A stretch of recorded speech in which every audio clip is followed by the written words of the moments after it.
The internet had no shortage of flash games that folk have made themselves for fun and put up for all of us to enjoy, and they are amazing. That goes for both the games and the creators themselves, because in most cases, they've made them free to play at no cost to the player. They've also given us something to do at school during break times and during class when we're secretly playing games when we're supposed to be doing work. Maybe that's why I failed computing. Personally, I love these games. They've got a real old school feeling to them. You know, before all games were in 1080p. They're also pretty easy to discover while just browsing the internet, or perhaps browsing your favorite gaming creators on YouTube, which is ultimately how I discovered the Flash games I'm gonna be talking about. They don't always get the recognition they deserve, so I just want to take a few minutes and speak about my 3 favorite Flash games and what it is I love about them. This is by far my favorite one on the list.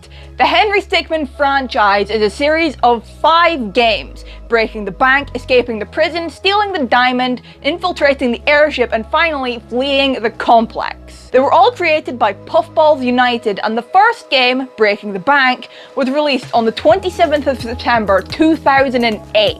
This franchise is a bit of a point-and-click / choose-your-own-adventure type of thing. The whole basis of these games is that you're playing as this guy named Henry Stickmin, and in each game you're tasked with breaking into or out of somewhere, or just straight up stealing a massive diamond. The thing I love about this franchise is the comedy, like the joke within the games that the teleporter never works. Except for one time in stealing the diamond when it actually does work. Not to mention the numerous game references in the game. From everything from Team Fortress 2 to a direct Five Nights at Freddy's reference, with Freddy Fazbear himself showing up. There's also a slight SpongeBob SquarePants reference in infiltrating the airship with the inclusion of a magic pencil. You can also never quite tell where it's gonna go in terms of science and physics, because these games have a tendency of ignoring the laws of physics, because I am dead set certain that is not how helium works. I have also recently just discovered that Puffballs United are remastering all 5 games, and the remastered collection of games is going to release on Steam sometime in 2020. I honestly cannot wait. Remember in school, bored in class, and you just want to get up and walk out in the middle of the day? Well, in Riddle School, you can do just that. In the first 3 games, that is. The Riddle School franchise is a series of 7 puzzle-based games. They were all created by Jonachrome, formerly known as John Bro, and the first game was released way back on the 25th of May 2006. Spoiler warning, by the way, I will be talking about the plot of these games. Each game has a similar concept, in that you're tasked with escaping from a school. Well, in the first 3, that is.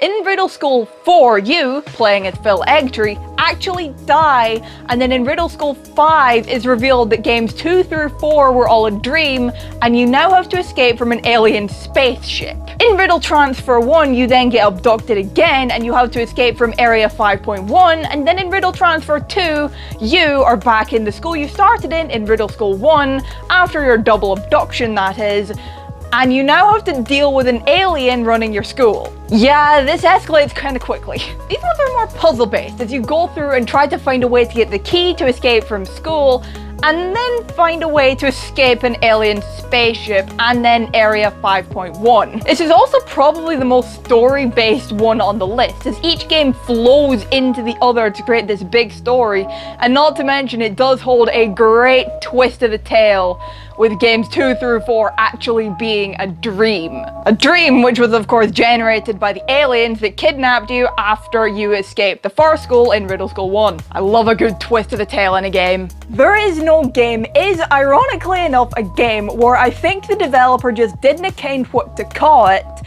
and if that's the case, I dunno blame him, it's a pretty random one. It was developed and made by Kami Zoto and was released around the summer of 2015. The whole premise of this game is well, I'm not even too sure. It starts out with you proving to the narrator that there is a game, And then you play Brick Breaker, Glitches Attack, and then you need to get this goat out of a cage, which is locked, and you need to get the key from the squirrel, which has gone to the top of a tree, which you grow with water, and you need to give the squirrel the nut. And in the end, it just leads back to the narrator being adamant that there is no game, so... There is no game! It's a pretty random one. But it's the randomness about this one which makes me like it so much, and is why I had so much fun playing it. And the slightly annoying narrator being adamant that there is no game, and the fun of proving him wrong and proving to him that there is indeed a game. And not to mention, I love how the enemy of the game is glitches, which is by far a gamer's worst nightmare, aside from lag, of course. These are, of course, just a fraction of the free-to-play Flash games that you can find online. And there's perhaps some better ones out there that I just haven't found yet. But what's your favorite online Flash games? Let us know down in the comments.